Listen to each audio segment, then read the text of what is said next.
এই জিলহজ মাসের প্রথম 10 দিন সম্পর্কে আল্লাহ পাক সূরা ফজরের মধ্যে শপথ করেছেন, ওয়াল ফাজরি, ফজরের কসম, ওয়া লায়ালিন আশর, এবং এই 10 রাতের কসম। এই 10 রাত বলতে এখানে জিলহজ মাসের এই 10 দিন এবং 10 রাতকে বোঝানো হয়।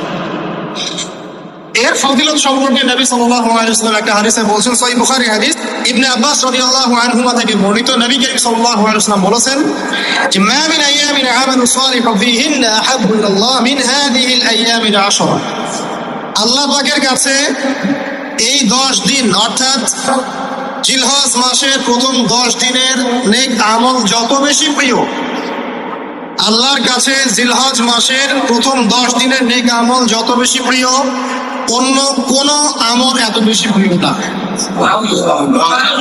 অন্য কোন আমল, এটা বুঝতে গিয়ে সাহাবায়ে কেরাম প্রশ্ন করছেন, তারা বলছেন, ইয়া রাসূলুল্লাহ, হে আল্লাহর রাসূল, বলুন সাল্লাল্লাহু আলাইহি ওয়াসাল্লাম, ওয়ালাল জিহাদু ফি সাবিলিল্লাহ, আল্লাহর পথের জিহাদও কি নয়? আমরা তো জানি ইসলামের সর্বোচ্চ চূড়া হচ্ছে আল্লাহর পথের জিহাদ।